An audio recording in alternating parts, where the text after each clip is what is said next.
Hey guys, what is up? Super K-Man Rocks here, and I am here for my LEC Week 1 Spring Split overview and analysis video. We are here in the Spring Split. We have finally gotten to the second split in the calendar year here for the LEC. Of course, winter wrapped up just a little bit ago, but we've got some new rosters, we've got some new expectations, and I'm really excited to see where things go. Of course, spring is very important for everybody because a spot at MSI is still on the line. Not only if you can win the league. Obviously, if you can win the league, that's great, but even a spot lower down the standings in about second place could get you there depending on how well things work out for G2 this split. So a lot on the line for a lot of these teams, and they are ready to go. Of course, again, I apologize for this video being a bit late. Had to shuffle around the schedule a bit when it came to this week because the LCS and the NACL had their playoffs starting, and I wanted to make sure I got those videos out at the very least on the day that the playoffs were happening. When it came to those regions, that means the LEC drops over here to Friday, but I'm still getting this in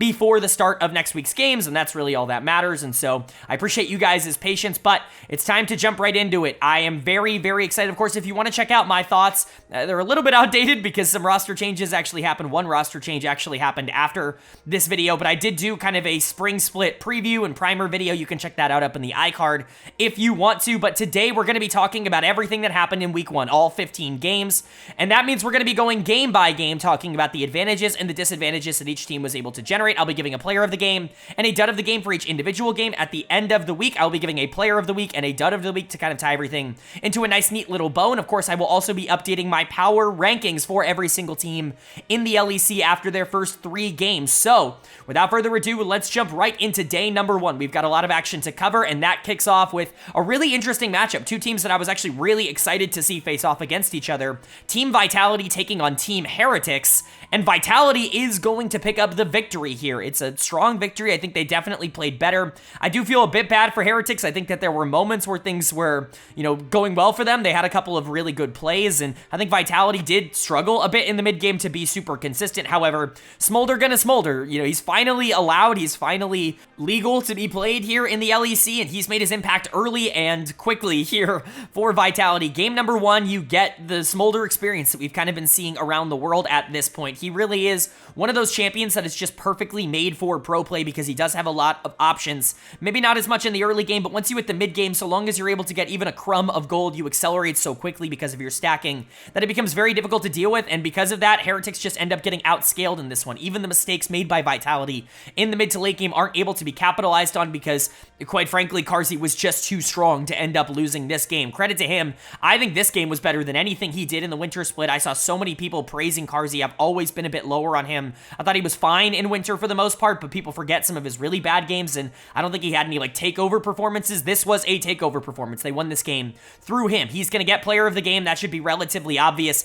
Credit to Flacket on the other side of this matchup. I thought he did his best to try and stay in this series and keep Heretics relevant in this game, but Karmine was just straight up better on the Smolder, was able to get a lot of that acceleration going in the mid game, and by the time we hit some of these late team fights around 30 minutes, how are you going to stop Smolder? Look at the comp on Heretics. They have no damage to be able to try and match him. You're really relying on Varus and on the crazy amount of CC that you have with the Wukong, the Sedge, the Nautilus. You need to be able to consistently get on the Smolder, but the Braum actually comes in very clutch for that. So, again, credit to Karmine. He has to play well. His positioning has to be good, and he didn't really make any mistakes in this game, and that's really what you want to see. Typically with Karmine, even in his good games, he's going to have 1 or 2 bad moments, but that wasn't necessarily the case here. He was just consistent all the way through, which I think is a positive.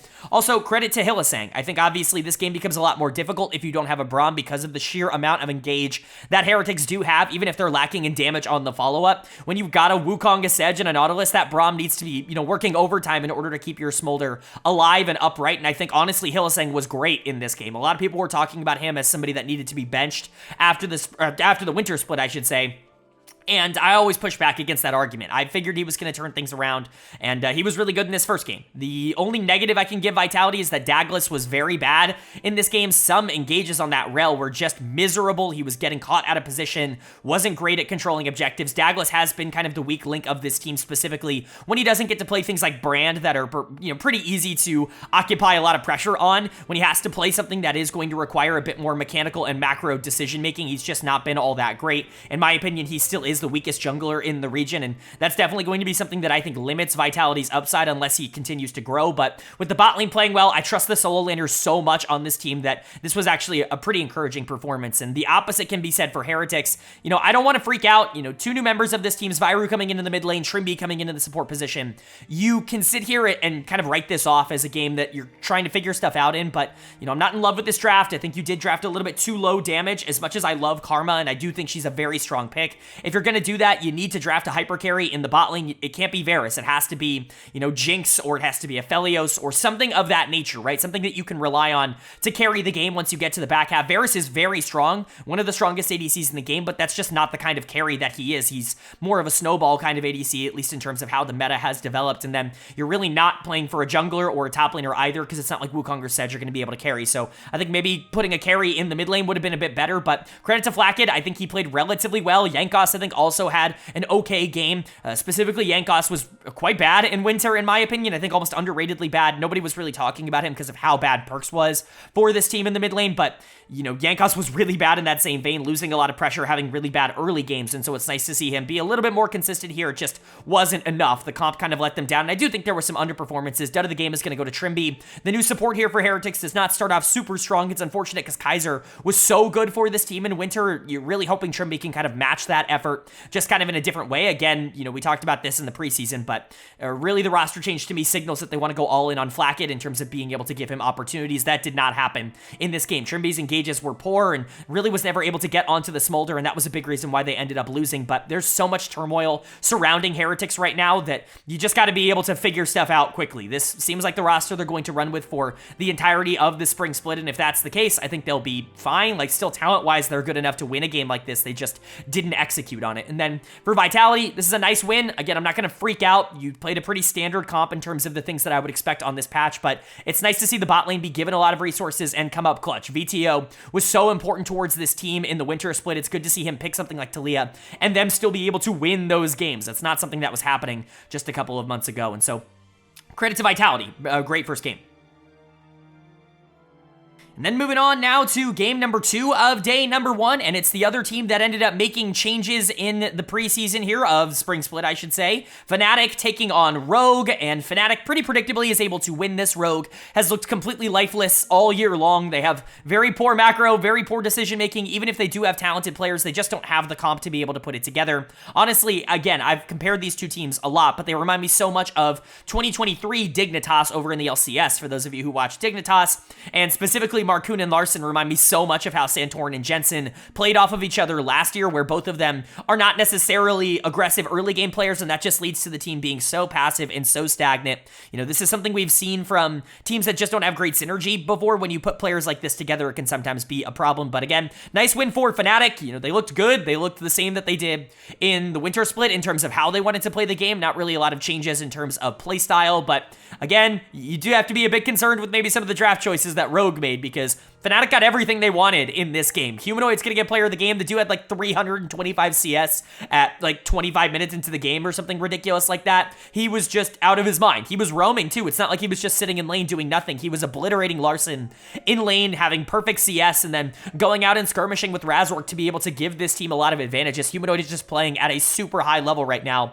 This might be a controversial statement, but I think this has so far been the best year of Humanoid's career. Like, I can't remember a start to a year that Humanoid has had that is quite this consistent and quite this dominant. Obviously, we've seen him play at this level before, but usually it's either just at big tournaments, most notably Worlds, or alternatively, it's just, you know, for a game or two, right? He doesn't have these game after game after game great performances. I truly think Humanoid has been exceptional for Fnatic, and Razork has obviously been great too. I've been guilty of underrating him on this channel. At least that's what the comment section would like to say. I think putting him as the number 3 jungler is relatively fair. I know people, you know, in the community have said that he's guaranteed number 1 and that he's easily been the best jungler in the league over the past 2 years. I just don't see it. I see a lot of inconsistencies. I think he's been great this year, and I think, again, he's been better this year than he was last year, but, you know, Yike and Oyoya are very good players. I'm not ready to just say that Razork is definitively 100% better than them just yet. Like, that's just not how I view him as a player, but again, him and Humanoid have started to play off each other well. I think Razork taking more of a passive back seat in terms of the mid game has really helped this team a lot. Really trying to play around the mid lane has helped generally. Oscar Innen was good, but Again, caveat, it's on K'Sante. Like, I'm low on Oscar Renin. Every single good game he's had this year has been on this champion. You have to ban it against Fnatic. I think everybody else in the league has learned this, and it's crazy that every so often they just let K'Sante through, and it doesn't really matter what else happens in the top lane. Oscar just looks significantly more proactive on this champion than he does in almost any other circumstance. I just don't get it. You have to get rid of this. Noah and June were also good. I continue to think that they're growing as a bot lane, which I think is a good thing to say. I still don't think their mechanical ceiling is super high, if only because June's just not a very good laner, but he's a much better facilitator outside of lane, a playmaker in team fights. That's always going to be what June is, a little bit more specialized, and if they can just survive in lane, that's generally going to be a positive. But again, Humanoid and Razork are the two best players on this team. They are the core, the heart of Fnatic, if you will, and, you know, they're proving me wrong by making it a very good choice to keep both of them around going into 2024. And then for Rogue, again, what else is there to say? They're so passive. They don't really make any plays. They don't really do anything. We've seen a lot of this kind of team before. There's really not a lot of analysis that I can give you when you put two passive players in the most critical macro roles in the game right now, in jungle and in mid lane. You're just not going to get a lot of advanced plays. Marcoon is going to get dead of the game.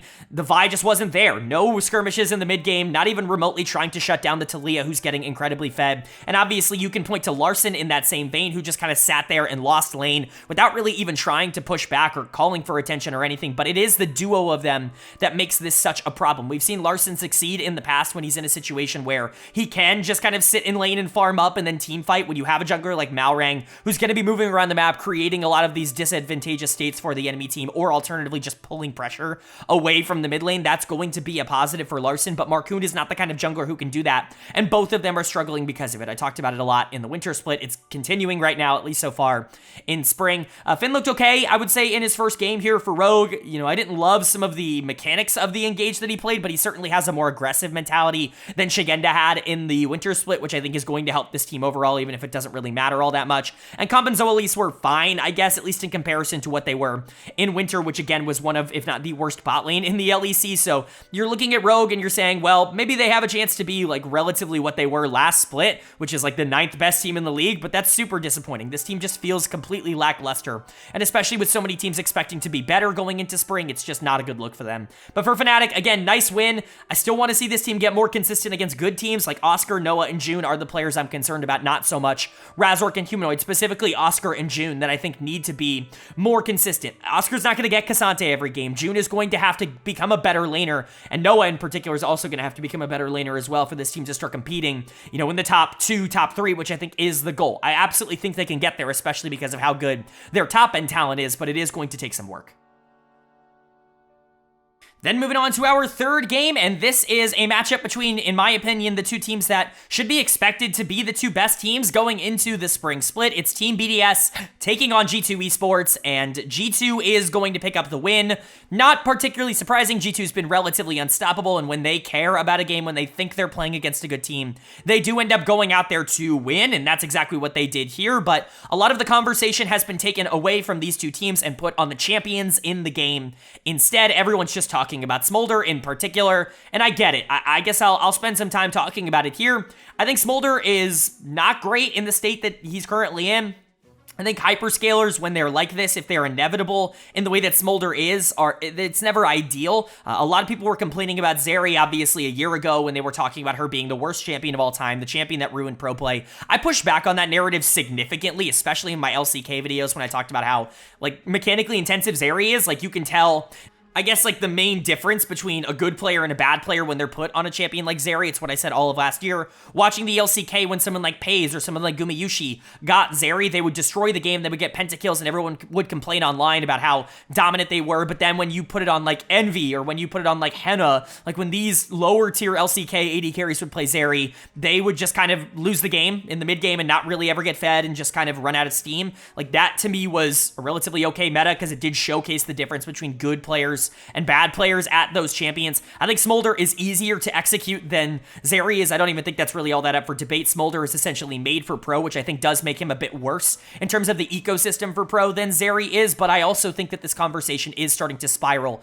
out of control. We've seen Smolder get countered. We've seen, you know, teams lose to Smolder, or Smolder lose to good drafts and good execution. Really, what I think Smolder and hyper carry metas generally do for the game is take the onus off of bot lane and put it onto jungle and put it onto mid lane. I think jungle and mid are by far the most important roles in the game right now, because if you allow the Smolder to get out of control, if you get to 38 minutes in the game and the Smolder now is 9-2, right, then all of a sudden the game, yeah, it's going to become a lot harder to win because your jungler didn't do a good enough job of shutting that down and generating enough pressure in the early game. However, I do think that, like we've seen, if you really put a lot of pressure and prio into the bot lane as the enemy jungler, if you're the better jungler, you know, that champion can become relatively useless in mid-game fights. If you're forcing a lot of skirmishes, getting objectives early, Smolder can be taken out of the game. I don't think LEC teams have learned that yet, which is why I think that champion looks like such a problem right now. But I would expect the dominance of this champion to go down a bit, as it has in every region. LCS has been playing it for 3 weeks, and it's the strongest ADC in the region. However, it's not broken like this. It still loses. LCK and LPL have been playing it for a week, and it's strong, but it's not broken. There are other hyper carries that can kind of do a similar job. And so, while I do think he's the strongest in his role in the game, and maybe the strongest champion that you probably should be banning out, I think that this will naturally kind of balance itself out in terms of how it ends up playing, just because, as we've seen in other regions, that's basically what happened everywhere. But right now, it's a bit of a problem. Hansama is a pretty clear choice for player of the game. Pentakill on Smolder, I get it's uninteractive, and I get it's not ideal, but there are a lot of counterplay measures to it in the early game. You just can't let Smolder run out of control like this, and that's exactly what BDS did. They didn't give enough prio and attention towards their Zerion to trying to shut down the Smolder, and Hans was able to take over for it. Credit to him. You still have to execute on that champion, but he really didn't have to do a whole ton. I do want to give a lot of credit to Caps and Yike, who I think had phenomenal games. Caps was everywhere. The charms were perfect. His team fighting is truly exceptional, and his laning is great too. Yike, I think, is starting to become like the most underrated player in the league. Like, how did we get here? How do people not look at Yike and say that he is doing so much in these games? For me, he was the finals MVP last split. I think this guy has been terrific, even when the bot lane and the top lane aren't playing particularly well. I think that he has been one of the best players in the entire league. And, you know, Mickey, I think, had a much better game. Braum is obviously his best champion. We've been talking about that for years, and, you know, getting to protect the Smolder, I think, is a good spot for him. G2 looked good in this game, but BDS needed to do a lot more. Dud of the game, I should say, is going to go to Nuke in the mid lane. You know, Nuke is really just kind of not good against G2. I think that's really just the takeaway. He gets obliterated when he goes into Caps and goes into G2. We saw it in the playoffs where he was horrible in their upper bracket finals series against G2, and here at the beginning of this split, he also had a pretty poor Taliyah game, just over-aggressive. Caps outplayed him in basically every avenue, and it just was not a good game from him. You could say similar things about Sheo, who I think has honestly also not been good. It's funny, these two teams are kind of on opposite sides, where I think G2 really finds a lot of advantages through their jungle mid and kind of makes up, or at least in the winter split, it kind of made up for some mistakes that were made by their side laners, whereas BDS is really reliant on their side laners. They're reliant on Adam and Ice in particular winning, and Lebrov kind of facilitating that, and Sheo and Nuke have kind of been a little bit more question marks for them over the course of this year, and I think unfortunately that's a style that's just not as proactive and proficient and consistent in today's meta, is being able to not play through jungle mid. So Sheo and Nuke not playing great in this series, and that's a bit of a problem, but obviously Ice had some gold. Adam, I thought, played relatively well in the top lane on that Aatrox in his game back here, and I thought Lebrov was generally fine. It's just unfortunate that BDS doesn't really have any pressure through the middle of the map. I think it's going to cost them, and it's going to be a bit of a problem if they can't, you know, start to level up on that, especially against top teams. But for G2, again, this is a really nice win. You're 1-0. Some people were worried that this team was going to take their foot off the gas because they've already won Winter. They've already qualified for MSI, but this team doesn't want to be in the play-ins. They want to be full-time champions. They want to probably run the gambit, do a clean sweep of the LEC this year, and this is a really good start to that, in my opinion. Then moving on now to our fourth game of day number 1, and it's another really interesting one between two teams that I think are really trying to prove themselves, one more than the other. Corp taking on GIANTX, and Corp does pick up the win. This is huge for them. Being able to take down a playoff team, even if it was by far the weakest of the playoff teams from last split, already shows some improvement over what they were showing at really any point in Winter. Obviously, a lot of people expected more from this team, me included. I did not think that they were guaranteed going to be a bottom 2 team. I thought they should be better than GX. Like, on paper, this team is better, but the players that came up from the ERLs last split have just not been good enough. Cabochard, Seiken, Targamas, they've been problems for KC, and so to see them come out and actually play really well in this game number 1, really control the game and shut down a lot of the things that GX wanted to do, try to, you know, stop the scaling. They basically did exactly what I wanted BDS to do in the previous game, and you know, GX thought that they could just waltz in and, you know, play this really slow style and end up taking it. Well, this is the counter to that, right? Like, everybody talks about how they hate slow gameplay and about how slow gameplay never works, and then they complain about Smolder when somebody plays slow gameplay and ends up dominating on it. You just have to remember that there are counters, there are, you know, play style things that you can can do to affect it. It's not just sit here and complain about champion. There are ways to beat Smolder, and this is a great example of that, and that's because of my player of the game, Bo. And Bo is such a difficult player to evaluate. I've talked about this so much. Like, as, you know, an analyst or somebody who likes to go through tape, especially in the offseason, there is way too much bad to, like, ignore it. You know what I mean? It's impossible to not sit there and see the negative traits, but God, the good traits are so good. Like, the good parts of Bo are better than any other jungler in the league. It's just so tough because the negative games that he has are always so difficult to kind of just erase from your mind. But when he's on, when it's working, it looks like this, where he's everywhere on the map. He makes it a priority to shut down the passive play of the enemy team early on and really not allow the scaling. Again, this is exactly what I said BDS just should be doing. When you have a jungler that's willing to just AFK, get rid of Smolder, in a comp like this for GX, they have no other win condition. Once Smolder was taken out of the game, there's really no other way for GX to be able to win fights, and that's why this champion is relatively balanced,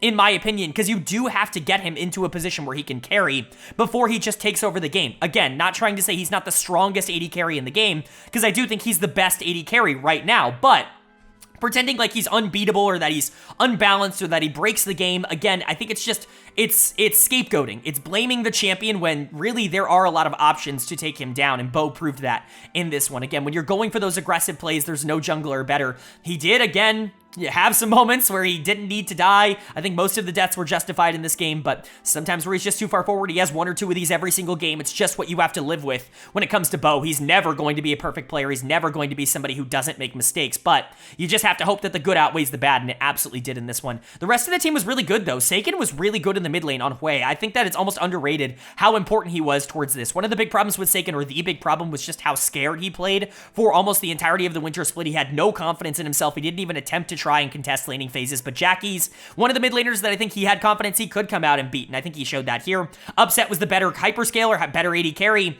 I'm fine with that. Like, again, it goes to show if you are better at getting your hyperscaling AD carry ahead, you're going to win the game. Targamas was good on the Nautilus, one of the better games he's played, even if it wasn't the flashiest, and Cabochard definitely survived in the top lane. Didn't have to do a whole ton in this game, but K-Corp just looked a lot more consistent. They were able to survive in lane. They were down a bunch of CS by the time you hit 15 minutes, and they were being proactive. They knew the kind of comp that they were going into. They knew the kind of comp they had, and they executed on it well. But for GX, it's the opposite. They just didn't have enough proactivity to actually be able to make a difference here. This should be a bottom 2 team. Like, I've said it all year long, there's really no reason for this team to not be one of the worst in the entire league. The only reason they made playoffs last split was because of just how bad K-Corp and Rogue were for most of the year, but this is not a particularly good roster. Patrick is going to get done of the game. The Smolder wasn't good. He was playing really scared, really safe, and that's always been a bit of the problem with Patrick, is that as a late game team fighting, you know, specialist, as kind of a Teddy clone, as I like to say, he's going to have problems in the early game. He's not going to be aggressive enough, and so when you're trying to get ahead on Smolder, you're really reliant on the rest of your team giving you those resources, and it just wasn't going to be there. This was a poor game from him, especially from a mental perspective. I think Peach also struggled in terms of being able to keep up with Bo. He tried to be more aggressive, but Peach is not the kind of player who's going to be aggressive enough to keep up with someone like Bo. It's just not his playstyle. Ignore, I think, could have been better on the rel. Jackie's definitely didn't have a great game on the Karma. Odo was irrelevant on the top side here.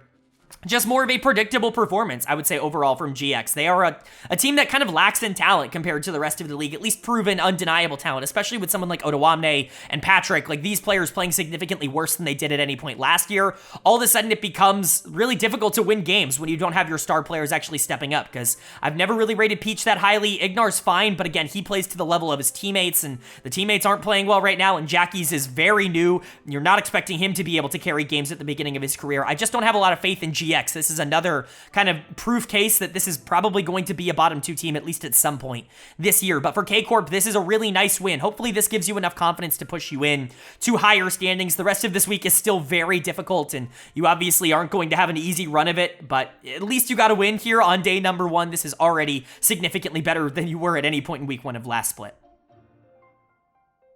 And then moving on to our final game of the first day here in week number 1, it's a dominant performance coming out as Mad Lions Koi take on SK Gaming, and Mad Lions look incredible. They follow up their finals performance from last split with a really good start to the split, most notably from their bot lane, who just absolutely obliterate SK. This was not a close series in bot or close game, I should say.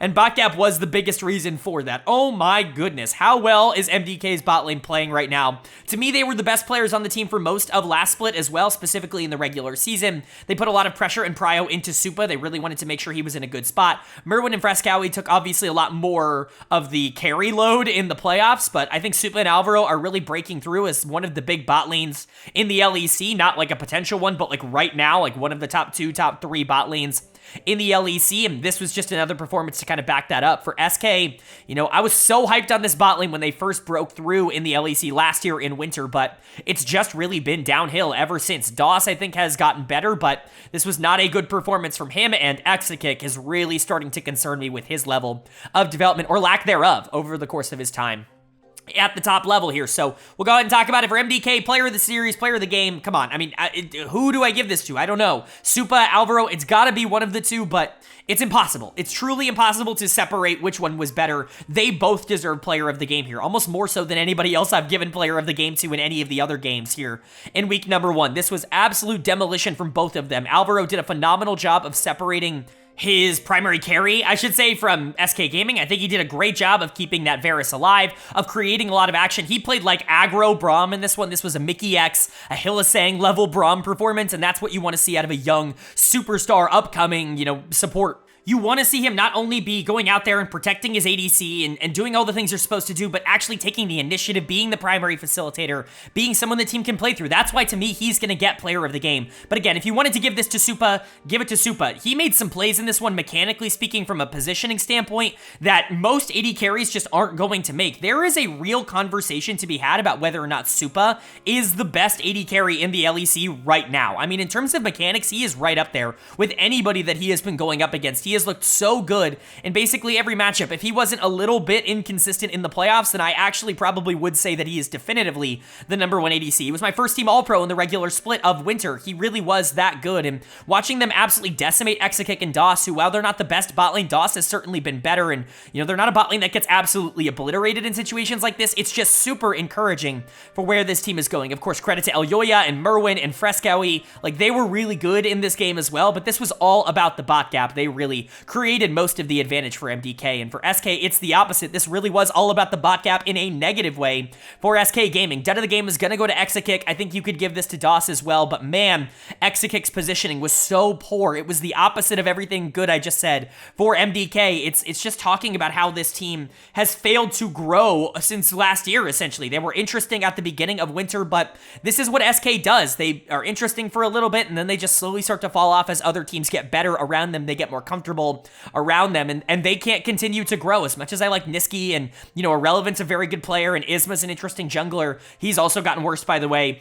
Exakick and DOS have just not been a positive. Exakick in particular has been a pretty big negative for this team over the course of this split, and for an AD carry that we were talking about last year as potentially the next big breakout, you know, somebody that I put as like a top 3 AD carry coming out of winter split after his first split, to see him be like a bottom 2 ADC at this point, it's just disappointing, especially in a league where it's really wide open to kind of take some of those top ADC spots. There really aren't any definitive, I guess, superstars in the role. So, you know, unfortunately, Exakick's just not that. Again, DOS was also bad, but, you know, Isma's not playing particularly well right now. All of the good things he was doing in week 1 of last split seem to have disappeared. He was so aggressive. His level 3s were, you know, more aggro and more gank-oriented than anyone I had seen since Malrang in the LEC. He was kind of playing that style, and a lot of that was working for them, and then he just kind of stopped doing it. I'm not sure if he's afraid that he's going to get punished a lot more for it, but he really hasn't been punished at the LEC level for doing it, and now he's just not going for those plays anymore, and I think that that passiveness, that willingness to kind of just wait it out has really hurt this team a lot. I think we've seen, especially in the LEC, maybe not so much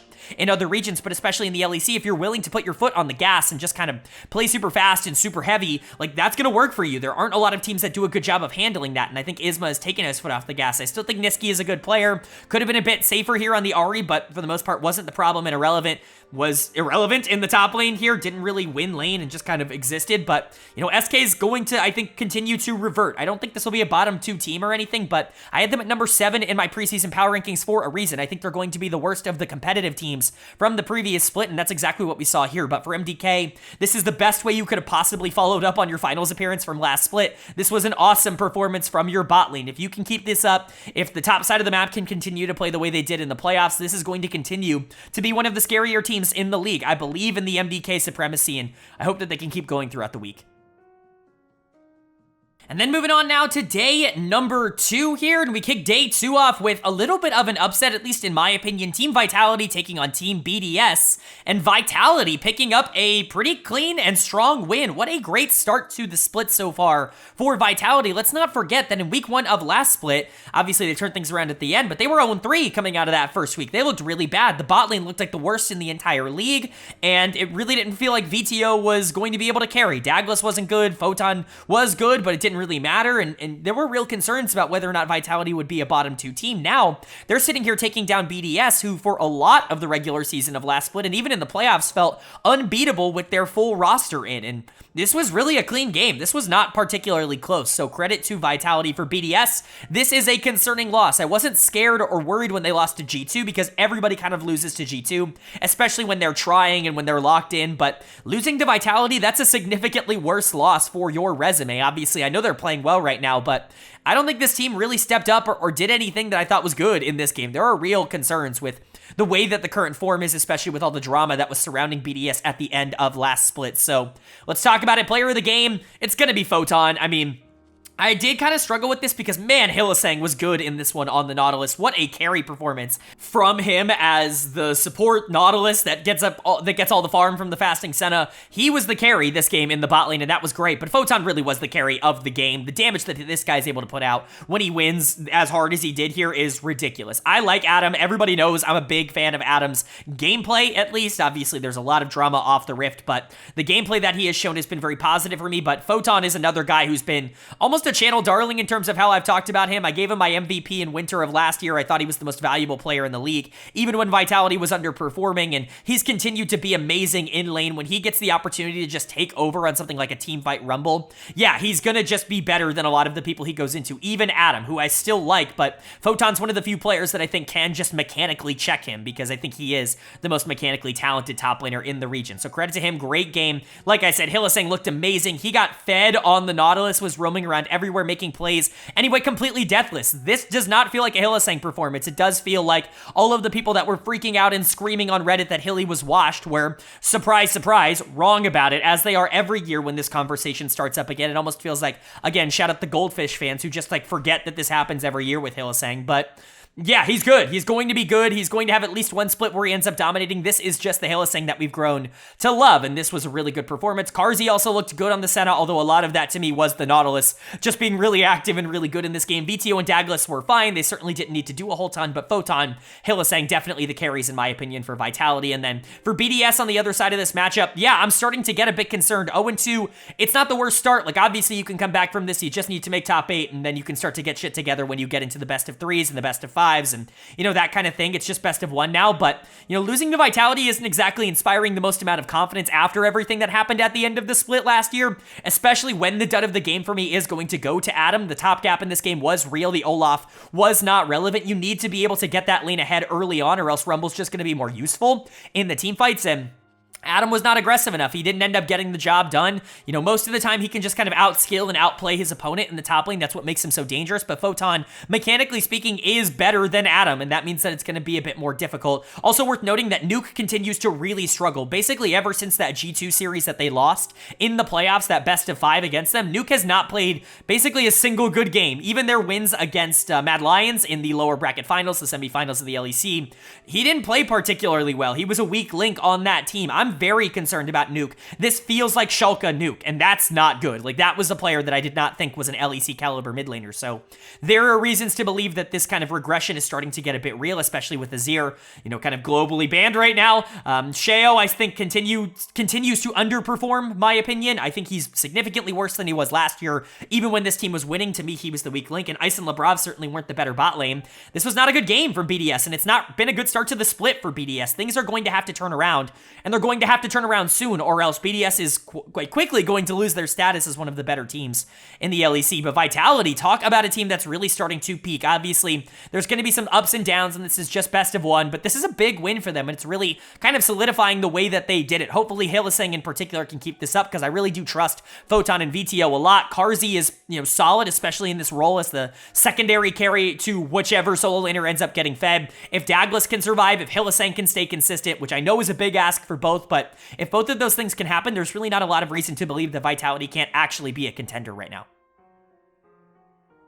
And then moving on to our second game of day number 2, our middle day here, and it's an 0-1 matchup, teams that lost on the first day. Team Heretics taking on Rogue, and Heretics are able to get the job done. They're able to go 1-1, at least in their first 2 games here, and Rogue obviously are an absolute disaster. This isn't entirely a shock to see them go down in yet another game. It feels like this team is destined to get last place this split. What with the improvements that Corp seem to have made, Rogue got pretty lucky that a couple of other teams were just willing to throw away games to them. G2 notably last split. I don't know if that's going to happen in the spring. I think this team looks very lifeless, almost like a worse version of what they looked like in winter, and they already looked like the most lifeless team in winter. It's just not a good look for them, but for Heretics, you needed this win. Obviously, confidence is maybe at kind of an all-time low right now for this roster, especially for this collection of players. You brought in a bunch of G2 boys. Wonder, Yankos, obviously Yankos was already here, Perks was here, Flackid came in at the end of last year.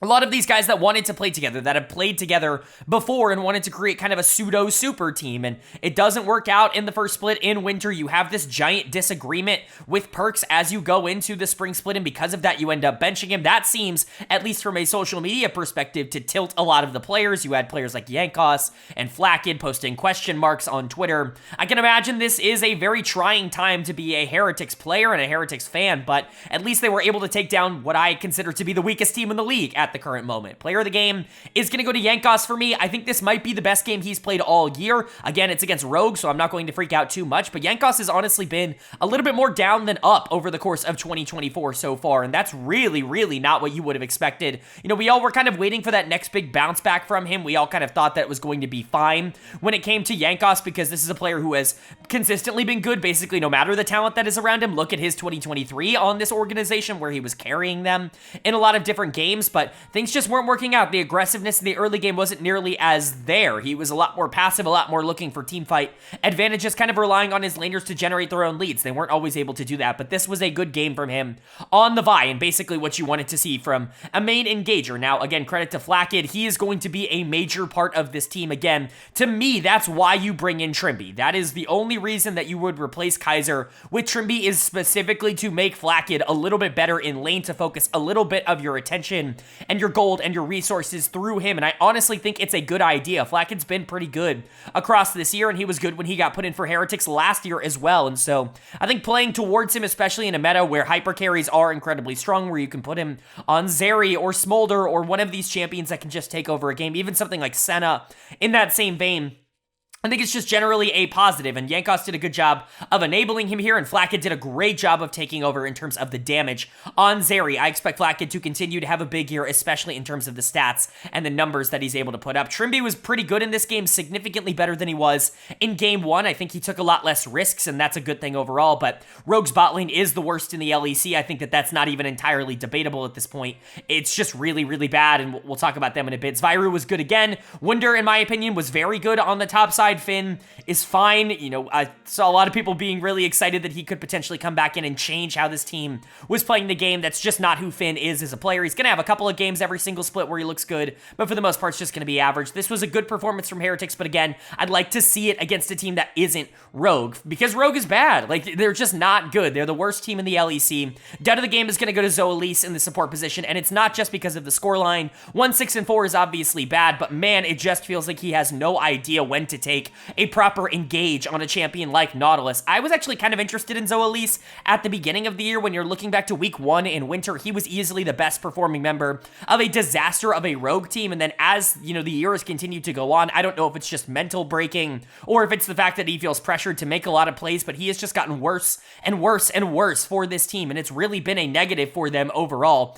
He's become one of the worst supports in the league as we've continued to go down, and in my opinion, like I said in my primer, Comp is pretty clearly the worst AD carry in the LEC. There have been a lot of ADCs that have been inconsistent throughout the year, but at least all of them have had good moments. Comp has not had a good moment since 2022, since he went to Worlds and got to quarterfinals. It's been all downhill since the start of 2023, and that's a really bad thing to say, especially because he really was not a breakout player before that year. It really does, I hate to say it, feel like a bit of a one-year wonder when it comes to Comp in the bot lane, but You know, Larson continues to be a little bit less active than you would like, specifically on Tristana. This was a champion he was notoriously bad on a couple of years ago. Marcoon doesn't really do anything, allows Jankos to get as much pressure as he wants, and Finn just was outplayed in the top lane by Wunder. Wasn't nearly as relevant even in the early game on the Renekton. It just wasn't a good game for Rogue, and this is not a good team. There's really nothing else to say. They're 0-2 now. You know, you don't want to go 0-3, but I think the goal right now is not 0-3. It's not 0-9, right? Like, that's the fear with this team, is that is a real possibility. But for Heretics,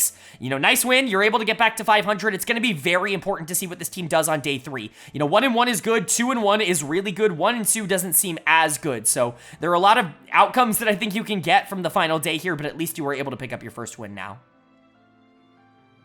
And then moving on to our game of the week, at least the broadcast's decision for game of the week here on the second day, it's Fnatic taking on Corp, and Fnatic is going to be able to pick up the pretty clean 32-minute win. Not a lot of trouble here for Fnatic, nor was there expected to be a lot of trouble. I know Corp keeps getting these, like, match of the weeks, but they're still, at best, like, a middle-tier team. You know, you can expect them to potentially be better than what they were in the winter split, because that felt like a lowest percentile outcome for how this team is in terms of their construction, in terms of their talent level. But let's not try to get crazy and say that this is actually one of the best teams in the league or anything like that. It's just not the case, and they continue to show a lot of their weaknesses and their inconsistencies. Just bad decision-making, mostly coming in from these players, and it's the players coming up from the ERLs again. What a shock. And then for Fnatic, really nice win. I mean, this is a pretty standard Fnatic game, allowing your jungle to establish pressure early. We always talk about this with Razork. He is so good at playing from ahead. It is very difficult to end up beating him when he has a ton of prio and a ton of pressure. He may not be the most consistent jungler in the sense that when he does lose pressure early, he's not as good as the best junglers in the world at being able to keep the game close. That's why I think a player like Yike is better, because I think Yike is better from behind, but I think Razork from ahead is right up there with any jungler in the West. Like, 1000%, I totally get the argument. And this is a game that you can point to say why. The Rel was just dominant. He's going to get player of the game here. He started off spring just as hot as he started off winter, and that's a really good sign. Him and Humanoid obviously made some sort of leap this offseason in terms of their ability to play together as a 2v2, and now they're just outskilling. I know the league got a bit worse just kind of around the... I guess I meant like around the board or something like that. I don't really know where I was going with that, but Razork is still looking really good for Fnatic, and obviously his ability to play engagers like Rel really creates a lot of opportunities, because we know he can play carries too. We've seen him be able to actually get a lot of resources and be the primary, you know, game damage dealer, the primary damage force in the late game. We know he can do that, but his Rel, his Sejuani, they've all been elite, and especially like his Ivern and things like that. That's what makes him dangerous, is you really can't ban someone like Razork out. He's very versatile. He does basically everything for this team, and he's playing some of the best league he's played maybe ever, or at least in a long time this year as well. Credit to Humanoid. Obviously, Noah, June were both really good in this game. This might have been June's best game in a while. Shout out to the random int that he did at the end of the game. That was very funny, him just dying for no reason. Outside of that, though, you know, it was great. I mean, a phenomenal game coming in from the bot lane for Fnatic. This certainly is one of the best games they've played in a good amount of time. Humanoid just continues to be super solid, super stable, was definitely better in the team fight stage than Seiken, who we will get to. And Oscar Rinnan looked good on Aatrox. It's very interesting, because I've been a big proponent of banning Cassante against Fnatic, because Oscar has just not looked nearly as good on other champions.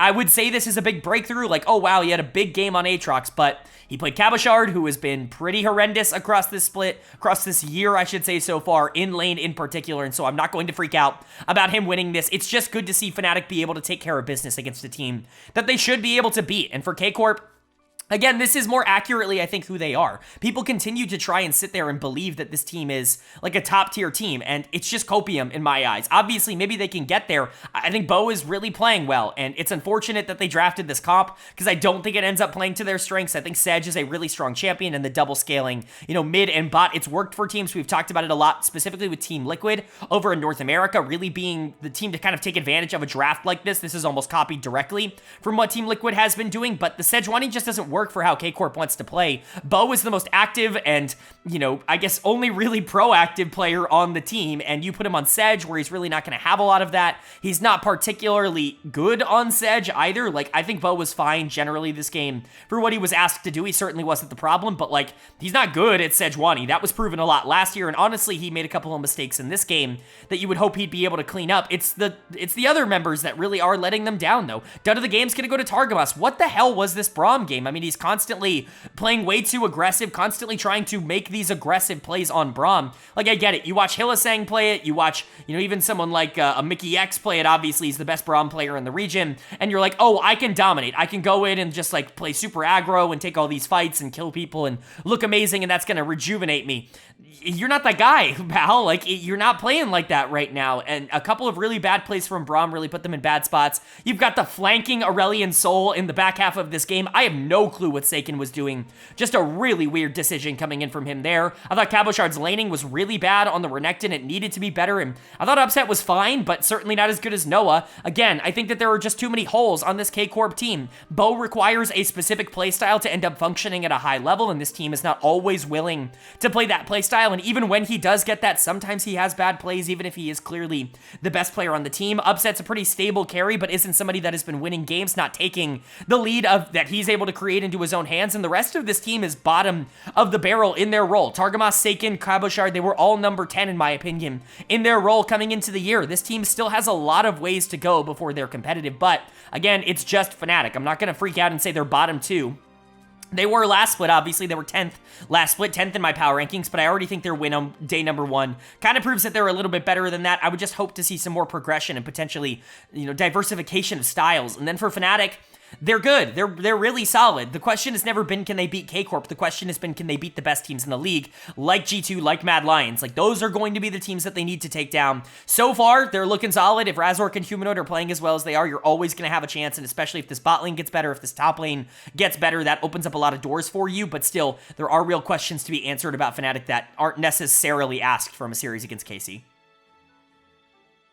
And then moving on to our 4th game of day number 2, and again, another kind of interesting matchup. Two teams that are probably going to be fighting it out near the bottom. GIANTX taking on SK Gaming, and predictably, SK is better than GX. I really do feel like it's a bottom 3, or maybe even a bottom 2, and then like KC clearly at 8, more than it is like SK kind of in a bottom 4, but to me, SK is currently the weakest of kind of the middle tier teams, and so it is nice to see them pick up this win in such good fashion. GX has a lot of problems right now. This is just not a particularly talented team. I never thought their roster or their lineup was really going to take the league by storm.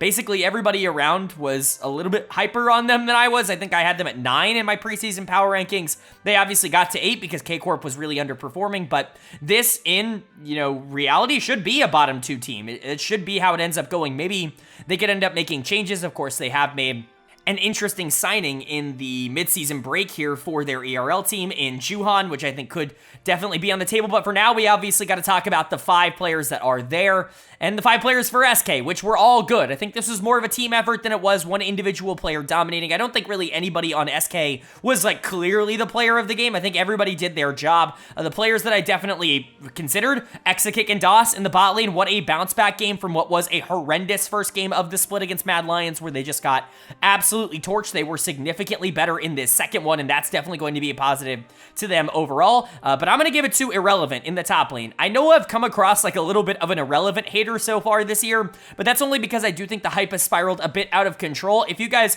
cast your minds back to 2022, and I know not everybody watched me back then, but I was the Irrelevant defender. I was the one pushing for him on Misfits back in his first year in the LEC. I thought he was fantastic for that team that really overperformed, especially as a weak side top laner. I thought he did a great job of surviving really without a ton of pressure or without a ton of resources, and then he comes over here to SK. I loved that move. You can go watch my, obviously, roster breakdowns from last year if you really want to see the proof of that, but was super high on the move over here to SK, and I thought he was really good last year. I put him all the way up at number 4 in the middle of the year last year. Didn't quite stay there because there were a lot of top laners that I think played well, but I'm not surprised to see Irrelevant playing well. I just think top 1 hype is just a little bit much for me, especially with players like Photon and Adam and Broken Blade still in the league. I think that they are just straight up better than Irrelevant is right now, but this was a really good game. I don't want it to come across like I'm some sort of Irrelevant hater. He's just straight up better than the middle tier of top laners right now. He has clearly cemented himself in the upper echelon of top laners, even if I don't think he's guaranteed to be number 1. Someone like Otoamne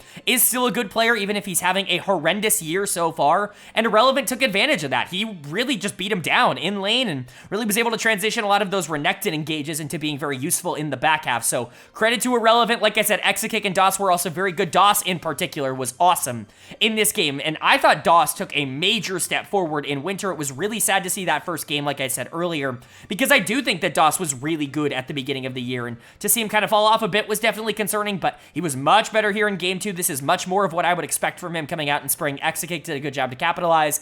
Isma and Niski were both solid as well, just not necessarily called upon to do all that much in this game. Like I said, more of a team effort for SK, which I honestly think is a better thing than if one of these players had just carried the game themselves.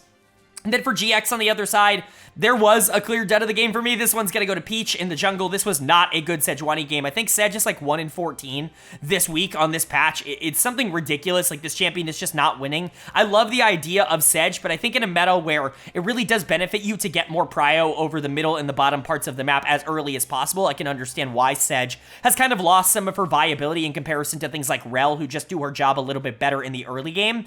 And so it's just not necessarily working out, but even on top of that, Peach has to play better. He's going to get dead of the game because his pathing was really poor. He was taking some really awful skirmishes in the mid game and just generally was kind of useless to his team. Again, talked about it earlier. They signed Juhan. He's going to be playing for their ERL team.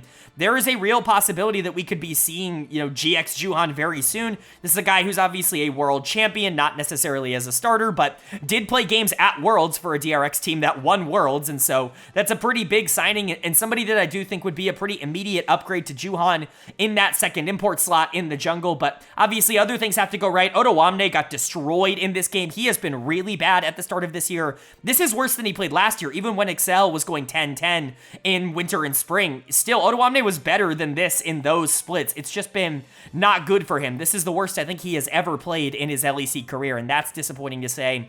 Patrick, his scoreline looks bad, but really, he's constantly getting dove by Nautilus, Rel, Renekton, and there's basically nothing that he can do. He didn't get an opportunity to play this one, so I don't really feel that he was, the biggest problem. Ignar looked really bad on the Ashe. Again, Ignar's always a player that has played to the skill level of the players around him, and the skill level of GX right now is very low. Jackie's is certainly not a player that's going to take over the game and keep them alive. They're just not a very good team. This feels like a bottom 2 team in their current iteration, and currently they are playing like that. Maybe changes are on the horizon, but until that actually happens, I'm not going to feel very good about them. And it is a nice win for SK. It doesn't turn around my thoughts on them. I still think they're a lot closer to 7 than they are to top 4, but even being in the conversation like they were last split, they can figure things out quickly. They have good players and they have a playstyle that they know they can go to. They just haven't been able to execute on it all that consistently. I still think that there is room to be maybe cautiously optimistic about SK, but I do need to see a lot more before I get there. And then moving on to our 5th and final game of the middle day here, day number 2 in the LEC in week 1. We had a rematch of our winter split finals here in week 1. Mad Lions Koi taking on G2 Esports.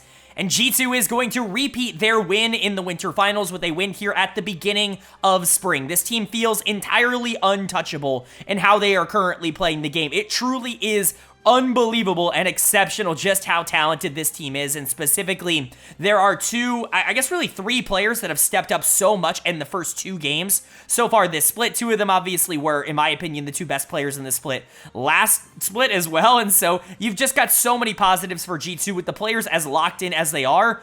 They're so clearly the best team in the LEC. To me, it's not even remotely a conversation right now. And for Mad, obviously you would have loved to see them come out and win this. That would have been awesome to boost some confidence into really, keep things rolling in terms of the progression that you've had throughout this year, but this is not a bad team to lose to. Losing to G2 almost is like a bingo card slot at this point in the LEC. I mean, if they don't go undefeated, well, they won't because they're G2. They're going to lose to Rogue or something like that, but the expectation is that G2 is going to win every single game. That's just how it is, and so Mab losing to them isn't too bad, especially because I think they kind of just got outplayed.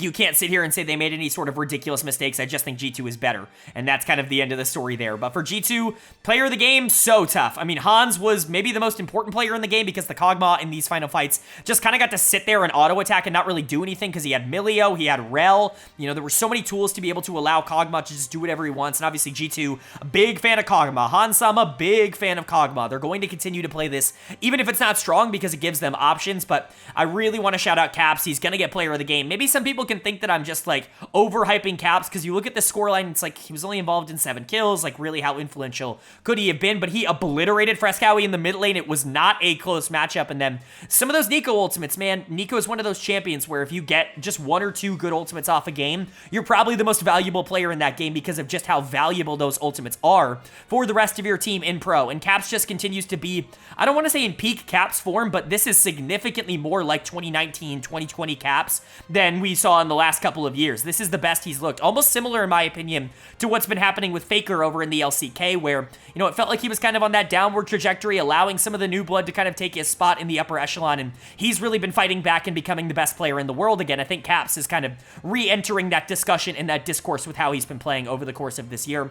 Yike continues to be a player that I'm just going to praise over and over again.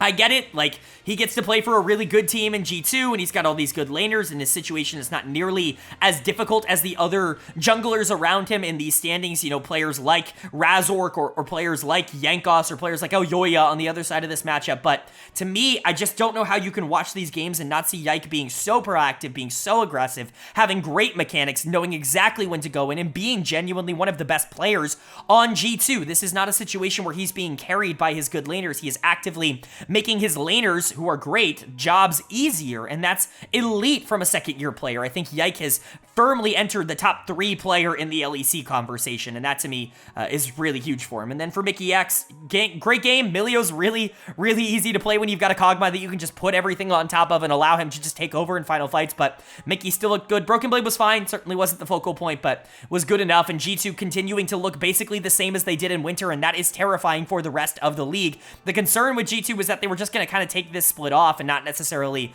play some of the things that they were playing at the end of last year because they don't really have anything to play for, in particular in this spring split, except main stage of MSI. They're already at MSI, just in the play-ins from winning winter, but no, they have not taken their foot off the gas at all. But for Mad, again, how mad can I be that they ended up losing this game to G2? Everybody loses to G2. It just kind of is what it is, but done of the game is going to go to Supa. Once again, another example of Smolder just being outplayed and out macroed. When you have a champion that can just kind of sit there and just do more damage than Smolder, yeah, he's going to lose. Same thing with champions that have more range, even if Kog'Maw doesn't generally have more range. Milio actually helps significantly with that, and with your W1, like, it does become a lot more difficult, and, you know, the ults are going to be a bit of a problem. The Smolder didn't have a lot to do in this game, and it wasn't entirely Supa's fault, but Supa is going to get dead of the game because of it. That champion's really strong, and you need to be able to invest in that when you have Ivern and Orianna. Like, that's the champion that you're playing for, and so, unfortunately, it just didn't happen, but Fresskowy got destroyed in the mid lane. Fresskowy was not good in this one, and that's kind of counter to what he was throughout a lot of the playoffs, which was the best performing member on the team, in my opinion. Merwin was fine. He's probably the one player that you're looking at in the top lane being like, he survived, he did well, not really upset with how he played, but, you know, Elyoya kind of in that same vein just wasn't aggressive enough on the Ivern, got out-jungled by Yike, and Alvaro, unfortunately, the engages didn't work out on Alistar. Again, it's really hard to, like, freak out or try to take too much away from this, because it is just losing to the best team in the league, and when you lose to the best team in the league, you just got to chalk it up to circumstance. It's going to happen, so not a bad loss for Mad, good win for G2. This is still the best team in the league, and clearly they have not taken their foot off the gas. Even when they draft crazy, weird things that don't necessarily work, like the Kog'Maw, it still ends up working out major for them. They didn't even draft it with the Braum, which has been the bot lane they've played basically all of this year and last year, but that's just how good this team is. They can draft basically anything they want, and they can still walk away from one of the best teams in the league with a very clean victory. And then moving on to our first game of the third and final day of action here in the LEC, and it was a battle of winless teams so far this week. Rogue taking on Team BDS, and BDS is going to get the job done. They avoid disaster in losing to Rogue here and moving to 0-3. At least they were able to win this game, but man, honestly, should they have won this game? Should Rogue have even allowed this to happen? They had such a commanding lead for a majority of this game, and they let it slip through their fingers. This team is just not built to win. I hate to say that. It feels very counterintuitive towards these players because there are good players on this team. In fact, I would say that quite a few of these players, I think, could be solid LEC players in other circumstances, but as a unit, this Rogue team has nothing going for them right now. They have no way to get consistent early game leads because of their mentality and their playstyle, and in the games that they do get early game leads like this one, where they're supposed to be strong is the late game. when you've got Marcoon and Larson, you've got players that are supposed to be a lot more consistent in that stage once they already do have the resources. But even then, in the ideal scenario, this team is not able to win this game. It's disaster for them. Of course, great for BDS to avoid going 0-3.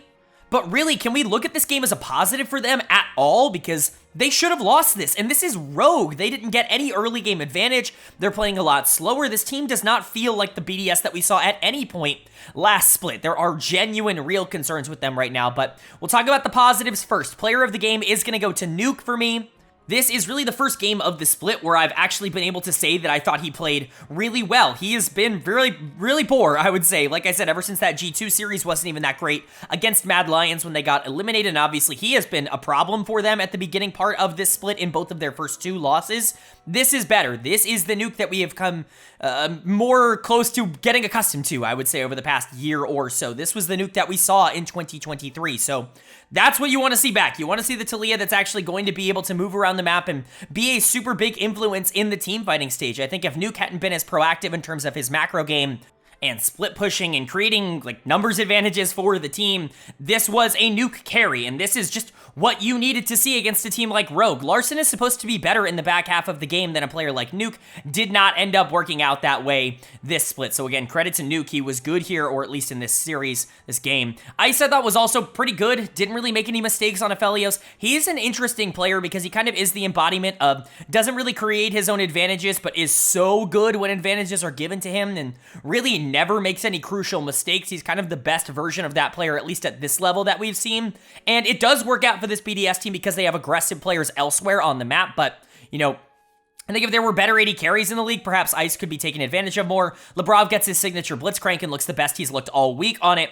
And obviously the Renekton on the top side was fine for Adam. Not elite, but fine. Sheo continues to struggle in the jungle, especially in the early game, which is starting to become a real issue. But at least BDS was able to win this. At least they were able to come back in this game and do something. But for Rogue, I mean, what else can I say other than that this is a disaster? 0-3, and the way that you got to 0-3 is about the worst case possible for them, even in their ideal scenario. Again, we've always been talking about the problem with Rogue is that they can't get to their power spike. They are all, you know, best at the 25 to 30 minute mark in terms of player playstyles. That's been Marcoon's kind of bread and butter over the course of his career. That's been Larson's bread and butter over the course of his career, is getting to 3 items and actually being able to team fight.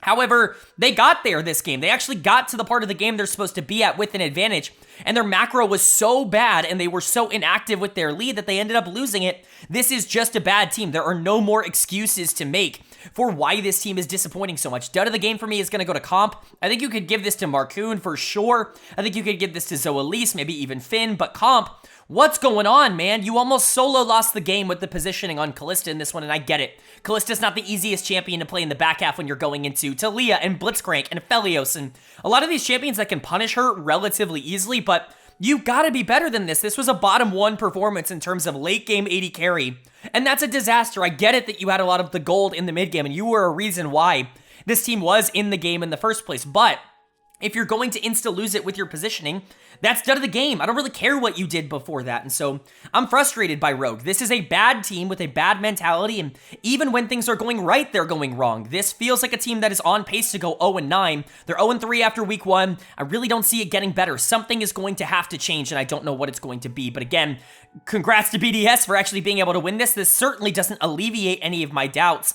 This was not a good week for them. There are real concerns with whether or not this team is actually going to be as relevant as they were last split. Now, pretending like week 1 is the only week of the season is ignorant. I think that obviously they've got a lot of chances to prove that they are at least closer to what we think they should be rather than what they are, but at least first impression so far in week number 1, not a super positive one for me. And then moving on to our second game of day number 3 here, and a battle of 2 teams that are relatively close in terms of perception, if not different in terms of how they've started the split. It's SK Gaming taking on Team Vitality, and SK Gaming is going to pick up a very much needed win here. That's going to bring both teams to 2-1 at the end of the week. That's definitely a positive for SK because this team definitely did not look good in their first game against Mad. They were able to bounce back against a really poor side on day number 2, and they actually were able to beat a surging Vitality team team in day number 3. Now, how much of that can you chalk up to whatever the hell happened in draft here for Vitality? A good amount, but there's a lot to like about how SK played this game, specifically their bot lane, who was under immense and heavy criticism after game number 1. They were definitely the stars for me in this game number 3. But for Vitality, you know, if you follow the channel, if you're somebody who watches regularly, you'll know that I am very pro execution over draft. Like, I think execution matters significantly more. I think most drafts have a win condition, have, you know, objectives that they can deal with and ways to win the game if you are the better team. Bad drafts can win games all the time. We've seen it with teams for many years. T1 built a dynasty on bad drafts. Like, that's kind of something that you just have to be better than the enemy, and you'll probably win the game. That matters more, in my opinion. However, what is this? Like, what do we do here? What do you do with this? I don't understand what even the thought process is behind this. I think this was as close to an unwinnable draft as you're going to get in the modern pro game. I don't really know how any of these champions play, specifically the Poppy. I mean, shout out Douglas, we'll talk about him, but, like, yeah, congrats to SK for winning this, but what the hell is going on with Vitality? This is one of the rare cases where I'm like, yeah, this was a bit of a draft diff, if only because SK drafted real champions, but let's credit the players who did play well. DOS is going to get player of the game, but this was probably the single best execution of the Kalista Renata lane that I have seen all year in the LEC. We've seen so many people try to play this, and there's been varying levels of success. There has been a lot of positive stuff coming around Kalista because of just the sheer amount of pressure she puts on in the early game, but because we are slowly moving into a more scaling-oriented meta, thanks to Zeri and Smolder making their way into the meta again, you know, Kalista's priority isn't necessarily as high as it was because teams can take Kalista out a bit earlier now. They can focus a lot of priority into that lane because they do have something that they can actually take advantage of, and her range isn't the best, especially for late game team fights. There are negatives, but you want to see this lane get executed incredibly well. Look at what Exakick and DOS were able to do in this game. I mean, this is training tape. Like, this is truly something you should show to people on how to play this lane. Really great stuff. DOS is going to get the player of the game for me on the Renata because I thought his play in particular was exceptional in this, but Exakick also really had to step up on the Kalista, especially coming off of that game with Comp where his positioning was so bad. It's so amazing to see a player in Exakick who just was able to dominate and take over the game. Credit to Niski, he was also very good here, significantly better than VTO on the other side of this matchup. Nico into Talia is pretty Nico favored, but you still have to execute on it, especially in the isolated 1v1. Isma was leaps and bounds better than Douglas. Not that Douglas could do a whole ton in Irrelevant. Was certainly fine on the top side. He had to go into Smolder top, and guess what? He won lane. What a big shock. Overall, I mean, SK, they got drawn a pretty good hand, I would say, from draft here, but they still had to go out and prove something, and I think they proved that. There are teams that would have gone out here and won this game in SK's perspective, but not done it in the way that they did it. This was a slaughter. This was, you know, picture perfect execution from basically all of the plays that they made, and it's really a good sign. It shows that maybe in a good situation and good circumstances they can still be a team that can play close to an elite level, but at the same time I can't really sit here and say that Vitality has like lost all my confidence or anything like that. This is still a team that I believe in. This is just an unplayable game. I mean, again, I'm really the guy who pushes back on saying any draft is unplayable or anything is unwinnable, but like, holy crap, I don't know what you do with 3 losing lanes and a Poppy. Like, I just don't know what's supposed to happen in this game there. I mean, the game's over by 5 to 8 minutes. You start getting that Kalista snowball, then Nico starts getting involved in plays, and everybody in the game just loses for Vitality. Done of the game, any of them. I mean, specifically VTO, Carzzy, and Hylissang. Take your pick of any of the bottom 3. VTO got massacred in lane, never really did anything out of it either. Was just never even remotely in the game, so he's gonna get it for me. Carzzy and Hilly were also bad, though. Not a single kill contribution for them. Yeah, it's not good. It's not really what you want to see. All the Carzzy defenders are going to ignore this one at the end of the year, as they always do with his bad games in a split, but man, this looked horrible. He laned this about as poorly as possible. A lot of blame can go to Hylissang as well, but this was a team effort in the sense that the team really lost this one, and they lost it hard. Douglas couldn't do anything because he's Poppy with 3 losing lanes. There's literally no way to play this, and somehow, some way, Photon was the most relevant player in the game for Vitality on Smolder top, which is not something that's going to work. I mean, truly, I do not think we are going to see this. I get the idea. Smolder mid, I think, is playable, but Smolder top, I think, is, you know, drinking the Kool-Aid a little bit too much, in my opinion. Vitality just got absolutely obliterated. Hopefully, this isn't what we're going to see from them for the foreseeable future. But for SK, you want a scrim game here? Good job. Like, Exakick and DOS looked amazing. The execution on this was great. I want to see what happens when they actually have to play these lanes into something a little bit better, but there is a lot of encouraging signs from the gameplay we saw here. Then moving on to our third game of day number 3. 3 here. I almost said 5. I have no idea why. Moving on to our third game, though, it's an upset. Probably one of the bigger ones of the week. GIANTX taking on Mad Lions Koi.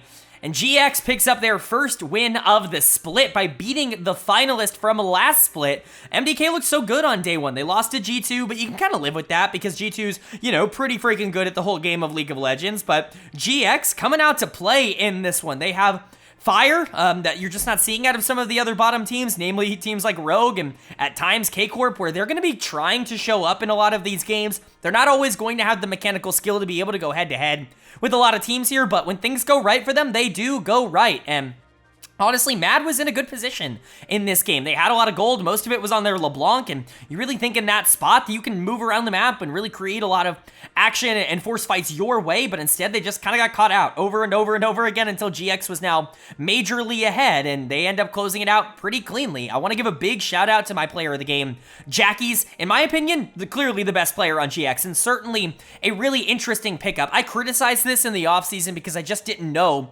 whether he was going to be ready year number 1. This feels like somebody that you bring into your org and play in your LVP team for a little bit before figuring out if you want to bring him up, but no, Jackie's is ready, and while he's not going to be perfect from game to game, you're going to get 1 or 2 or 3 games already at such a young age, such an inexperienced, you know, career so far, where he's going to pop off at the LEC level. Now, were things perfect? Absolutely not. That backwards ult on Yone towards the back half of this game was really bad and really funny, but you make up for that when you make 7 really good plays that end up winning your team the game. So he is going to get player of the game here. He has looked relatively good comparatively to his expectations, and in my opinion is the most proactive and interesting member on GX right now. I want to give a shout out to Otawamne. He was also much better in this game. Easily, in my opinion, the best game he's had this year. I think he has been truly bad, not just underperforming, because I think there is a difference, right? Like someone like Yankos, like he's not been good, but most of the negative comments I have to say about him are him just not living up to the expectations that we had for him going into the year, whereas Otawamne has just been bad. Like it's not been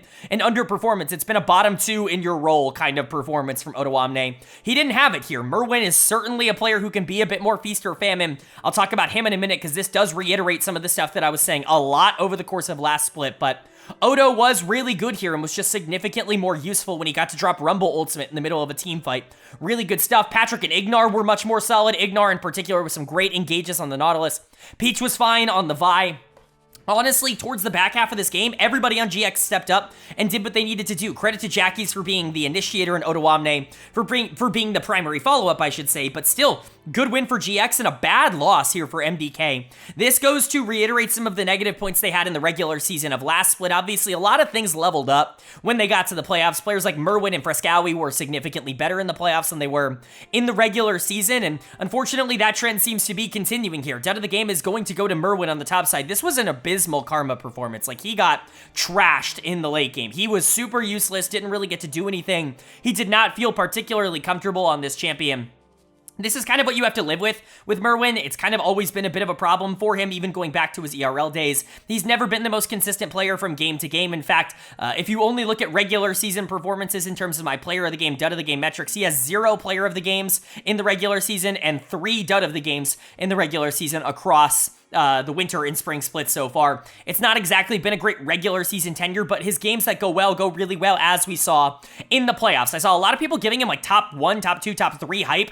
That to me is ludicrous. Like, as much as I like Merwin, you know, someone like Irrelevant, I push back on being top 1, 2, or 3 because of just how good Photon and Broken Blade and even Adam have been over a longer period of time. And Irrelevant is very good, but the consistency's just not there as much. The good games are, but the consistency, it's even more so for Merwin. To put him in that conversation to me feels incredibly premature with what we've seen from him at the pro level. Again, not a bad player. I like Merwin, but the consistency has to come along. You can't just be the shy every single game in the regular season and expect to be considered one of the best in the region, in my opinion. I do want to say El Yoyo was also not good. Like, I'm a big El Yoyo defender. He didn't really do anything this game on the Volley Bear. Was a big reason why they ended up getting, why the comeback happened, I guess you could say. He got caught out in a lot of bad situations. Frescowi had so much gold and ended up doing nothing with it on the LeBlanc. Supa wasn't good, like Alvaro wasn't good. It just was a bad late game for MDK. They had advantages in the early game and they clearly had a game plan, but they were just not good enough to be able to hold on to the lead. When you're getting outplayed and out-macroed by GIANTX at the end of a game, that's cause for concern. And, you know, I'm not going to freak out about MDK. It's a best of 1, and again, you can only glean so much from best of 1s, but Not a good best of one for MDK, and a very good one for GIANTX. Again, maybe not the cleanest, maybe not the most efficient game in the world, but a win is a win, and this is a team that is going to be a bit scrappier than the worst teams in the league. I don't think they're talented enough to be able to keep up with teams like this consistently. If this was a best of 5, I do not think they end up winning that, but at the end of the day, a win in the regular season is a win. The goal is top 8 for GX, and, it is definitely possible for them to achieve that.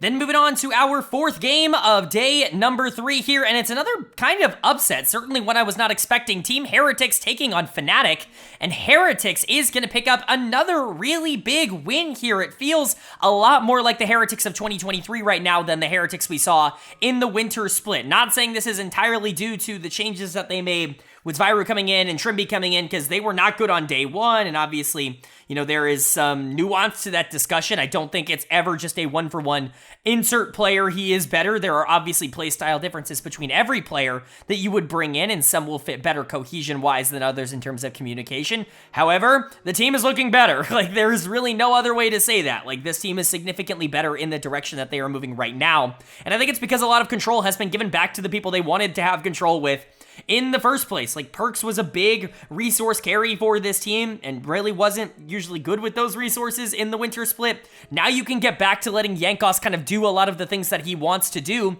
and that's what he did in this game. He's going to get player of the game for it. An amazing Lee Sin performance, constantly ahead in terms of pressure, and this is what I'm talking about with Razork. Again, I like Razork. We'll get into him a bit more as we talk later, but people hype him up as if he's this perfect player who doesn't really have flaws. He is very much a skill set player. When he gets to play from ahead, when he gets to play from an advantage, or an advantageous state, I should say, he's awesome. Maybe the best jungler in the league, but he's not always going to get that. When you go up against a player like GIANTX, you have to be able to teamfight and play more consistently from the late game. It just wasn't able to happen on Fnatic's side, and GIANTX took advantage of that, was just significantly better than his opposition in this game, and honestly, he had a phenomenal week number 1. I was really concerned about GIANTX, not in the long term, because I really thought he would be fine. He just had a weak winter split in comparison to his career norms, and he feels back. Week 1 already is yeah, he's completely back. I fully trust GIANTX again. I want to give a major shout out to Wunder in the top lane. Talk about, strong mental. Talk about the ability to just shake off negative, plays, and, a horrible early game. Oscar Renin absolutely obliterated him in the early game of this Renekton Aatrox matchup, but Wunder hung on and honestly was very relevant in the late game team fights as Aatrox. You gotta give him a lot of credit. Mental of steel, that's the best way I can put it. Zviru was really good here. Shout out Gromp. I mean, that's always kind of the Nico thing. If you can get those ultimates off, it's great. Shout out Noah for just walking into one of them later in the game. We will also talk about him. Flacken was great on Smolder, but again, it's Smolder. How much of that was Flacken playing great or just picking up 4 kills in a team fight, even if I don't think the champion's broken. And Trimby was solid too. This was just a well-rounded effort from Team Heretics. Again, Fnatic had a lead in this game. I didn't really bring that up, but Fnatic was about 5k gold ahead, and they never gave up. Wunder was a lot of that gold for Fnatic, and so they just invested a lot into players like GIANTX and Flacken. They got their Smolder ahead, and they knew exactly what they needed to do to get engages out of their Nico and to win the game. It's just class stuff from Heretics, even playing from behind. But for Fnatic, this was just not an ideal game, and it does start to show some of the cracks that we were worried about, at the end of this split. It's the fact that, yeah, Razork and Humanoid are good players, but they're not going to be able to do everything, and you rely on them so much when it comes to Fnatic that when they're not playing perfect, when they're not in ideal circumstances, this team is just not capable of actually keeping up and winning games. Oscar Renin had one of his better games in a while because of that laning phase, but he wasn't particularly useful in the back half. He's Renekton, he's not supposed to be. But this bot lane, what a letdown in this game they were. Noah's gonna get dead of the game in the bot lane. Truly, what else is there to say other than, did you watch him walk into the Nico ultimate? What else are we supposed to expect from that? You're Zeri. You have to play on the edge of danger. You are this team's saving grace when you hit this 41-minute, team fight, and you're walking into an Eco ultimate and instantly losing the game. It's not like he played particularly well outside of that. He was not a huge part of why this team was able to get their lead in the early game. That was Oscar Renin on the top side and Razork really trying to invest in Wunder, which did not end up working out for them. But Fnatic's bot lane simply has to be better. This has been the call all year long. They got better in the playoffs. There was reason to be optimistic, but for the life of me, I just can't see why there's not a single AD carry in the LEC in Europe right now that can go 3 straight games without completely running it. Every single ADC, even the good ones, will have some really awesome performances. I mean, Noah, Karzi, whoever you want to put in that upper echelon, and then they'll have one game a week where they just completely get obliterated. It's impossible to evaluate this position because of the sheer quantity of mistakes that all of these players make. Noah was not good in this game, and June continues to just be an afterthought for this this team. I know he's not like this huge negative, and honestly, I think that that's generally fine. He's not the worst support in the league. I think that is clear. He's not a positive for this team. His laning has been poor, and yes, sometimes he makes some good engages in team fights, but for the most part, he's kind of just along for the ride, hoping Razork and Humanoid can win the game, and that's not what you spend an import slot on. That's not what you get rid of Trimby for on the other side of this matchup, who was infinitely more valuable for Heretics. I just don't see this being a positive for Fnatic overall. Kaiser's available. I think he would be just a straight up upgrade in the bot lane here for Fnatic, but you know, if Oscar's going to have a game like this and he can't win, if Razork and Humanoid aren't going to team fight particularly well, like that's just a death sentence for Fnatic. This team is good, but they are flawed and they rely a lot on their top talent. And then for Heretics, this is a very encouraging sign. 2-1, very good way to end week 1, but we've been in this situation before. I need to see it extended over a period of time. I kind of expect this team to be much more consistent than they were last split. It's the reason I put them up in my power rankings to number 5. GIANTX I expect to be better. And I do think that investing in someone like Flakkid with the Trimby signing is going to be better for the team overall, but I guess time will tell on that one, won't it? And that's going to bring us to our 15th and final game of the week here in week number 1 in the LEC, and it is a good one, at least on paper. G2 taking on Corp. And G2 is going to pick up the win. Not a big shocking upset, but it is fun to see Corp fight back and put up a pretty good fight in this game. This was relatively close. I think that there was a lot to like about how Corp played this, especially against one of the better teams in the league. And there's reason to believe that this split is just going to be better for KC than what Winter was. Obviously, it can't really be worse. You can't go down from number 10 in terms of the standings, but I don't think they're going to be repeating that performance, at least with some of the games and plays that they were able to make this week. But G2 is just untouchable, even if they are in bad positions, even when things are in a really bad spot. It just doesn't matter. You've got Caps on Nico. He's going to go in and make a game-winning play, even if he hasn't done anything in the game up until that point except lose. It's amazing. Like, it's ridiculous how consistent it has been. Caps is player of the game, by the way. Remember last year when we were talking about reworked Nico as a champ that Caps should stay away from because he just limit tests too much? Like, that was the quotations everybody was talking about. Well, sorry to disappoint those. He's the best Nico in the world. Like, he's certainly up there. This guy just absolutely pops off every game. There is not one game that I've ever watched of Caps playing this new champion and not just completely obliterating the backline instantly. It is super fun to watch, and Caps makes it look incredibly easy. Like I said, he wasn't even all that good at the beginning of this game. He really kind of got outplayed in the laning phase by Seiken, who had a relatively decent early game at the very least on Orianna, but he was so much better in the late game, and he insta-won it for them with his engage later on that, yeah, he's player of the game. Credit to Yike, who continues to be awesome. Bo has been very good. Maybe not very good, pretty good. Like, above average for KC this year. He's taken a pretty big consistency leap in terms of the game-to-game performance, even if he is going to have one play per game. But Yike was just straight up better than him. Not a huge shock. Yike has kind of been better than everybody, but he was able to generate a lot of pressure in the mid-game, and the Jarvan was very, very useful in the late-game team fights. Hans on the Smolder, like, did like 36,000 damage or something like that. Something ridiculous where he had absolutely no right to do so with the situation that he was in. But look at this. Kai'Sa, Zeri, Kalista, Draven, Varus, all banned. None of them available in this game. Hans gets Smolder. He ends up popping off. I get it. Like, you have 2 insta-bans against G2. You have to ban Kalista. You have to ban Draven. Like, they are insta-bans, and Varus is obviously something that Hans has played a lot of, but his champion pool has become significantly wider. He's really taken a liking to Smolder, as everybody has, but, you know, Varus is something that you do have to be scared of. Kog'Maw is something that you have to be scared of. Like, he has started to go from a player that was pretty one-dimensional in terms of his playstyle, in terms of his champion pool, to somebody that I think is a lot more versatile, a lot more well-rounded, and that's just going to be good for G2 overall. Broken Blade was solid, even if he was probably the worst top laner in this game. You know, credit to Cabo, we'll talk about that, and Mickey was fine as well, but Caps and Yike, baby. Caps, Yike, and Hans, honestly, they were the 3 stars of week number 1 for G2, and then for Corp, pretty good game, all things considered. I know you lost, and you probably would have liked to have won this, especially considering the circumstance, but to go head-to-head with G2 and look as good as they did, I think this is a positive for them overall. Maybe there are some things I can nitpick, but there are also so many things I can praise from what Corp was able to do here. Cabochard in particular was awesome this game. Like, he played the Gnar incredibly well outside of the final fight. Like, that's really kind of the caveat here, is that final fight was not particularly good from him. But before that, like, laning phase, the mid game, he was really good. This is easily the best game he's had in the LEC so far in 2024. It's moving in a good direction. I thought Seiken did a good job of actually playing with some confidence in the laning phase. Caps is usually not the player that you're going to try and, like, level up your laning ability play against, but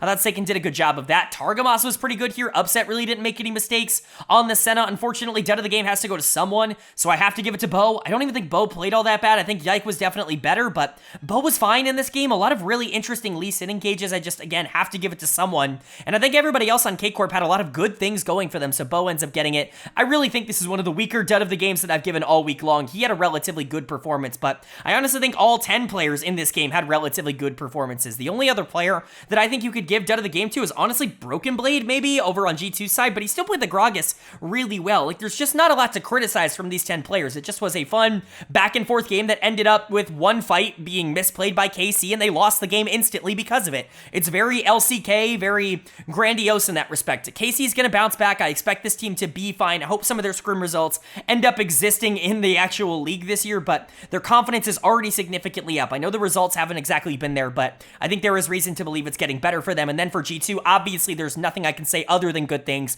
They're the only 3-0 team walking out of week number 1, and it's not a huge surprise. Caps was amazing this week. Hansama was amazing this week. Yike was amazing this week. Mickey and Broken Blade were still fine, but G2 as a unit, with some of the best players in the league, with the best coaching and infrastructure in the league, with the best pedigree in the league, it's just hard not to see this team as the clear, obvious choice for the best team right now. Alright, but that is going to do it for my LEC Week 1 overview and analysis video here in the Spring Split. Of course, up on the screen now, you're going to see the updated standings after the first week of LEC action. Any ties will just be broken alphabetically. The whole league is basically ties because they've only played 3 games, and so not a lot to talk about in terms of the standings, but in terms of the columns, on the first column to the right, you can see my power rankings. That's where I personally power rank these teams from number 1 to number 10. In the second column, you can see how those have changed from last week to this week, so we can go over risers, fallers, questions, concerns, and I have a huge, major disclaimer at this. I don't know, man. 3 games have been played, and we really haven't gotten a ton of consequential information. I've kind of taken the approach recently in the LEC of trying to make little changes and just kind of moving people over time. Generally, that's just been a crapshoot, but the LEC power rankings are also generally a crapshoot. These teams do not play by design. They play very sporadic League of Legends, and they're going to be good one week, bad the next. It's very difficult to get this right, and so I'm going to try something here. I'm opting for a lot of changes rather than the usual very little that I would typically make in this situation where, you know, from number 1's clear, right? No one's really going to question G2 here at the top of the standings, top of the power rankings. They're the best team in the LEC, but number 2 to like number 6 or 7, good luck, man. Like, roll the dice. I mean, truly roll the dice. Like, half of them are 2-1, and the ones that aren't 2-1 are Mad Lions and BDS, who were the top, you know, who were 2-3 from last split. So I don't really know, man. Like, I put Vitality at 2 because I honestly think their loss was the least bad of this week, because you can write it off as a miserable draft that was unwinnable, even though they got absolutely clobbered. And so they were the one that I gave the nod to. But Heretics at 3, because they beat Fnatic, they leapfrogged them. I have Mad Lions dropping down to 5 because that loss against GX was bad, and honestly, there is reason to believe that consistency might be the enemy of this team. And then BDS drops all the way down to 6 because, man, they didn't play well at the end of this. Like, it's not like they were playing well at the end of week number 1. So even with that win over Rogue, it's hard to find any sort of real concrete opinion about these teams yet. We just have not seen enough from them this split. All of those teams, truly, from 2 to even 7, like SK Gaming to me was clearly number 7 at the bottom of that list, but they're 2-1, and they beat Vitality, who's my number 2 team. So, like, is that even really fair?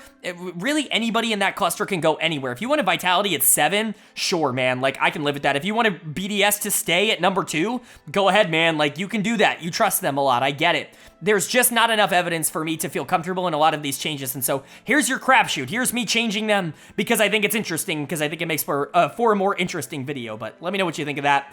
K-Corp's gonna stay, or I guess I should say K-Corp's gonna move up to number 8. It's very clear to me GX and Rogue are at the bottom 2. Even with GX beating Mad Lions, I don't think that that's something that's going to be repeatable. They're gonna fight hard, but they're just not that talented of a team, and Rogue is obviously clearly the worst team in the league. They're gonna fall to number 10, but that does move K-Corp up to number 8. They're in the top 8 for the first time since the preseason of winter, so really good stuff from them in the power rankings, but obviously, a lot of these changes are very volatile, very variable. Let me know what you think down in the comment section below. We're almost certainly not going to agree on this. Would love to know your thoughts and feedback down there, but it's time to move in to my player of the week and my dud of the week for week number 1 here. Player of the week, I mean, come on, it's Caps. Once again, this guy just wins, and he wins, and he wins. He's been the best player in the LEC by a country mile in 2024. He is the best player in Europe, and Pete Caps honestly feels like he's kind of back. He's just destroying. Sometimes he even takes laning phase off and still is able to take over games in the back half. He really has been that dominant. It's incredibly impressive, and there's not much else I can even say about it. I've been talking about him all year, but the other two players, the runners-up, so happy to see them here. GIANTX from Team Heretics, he was amazing for them in their 2 wins this week.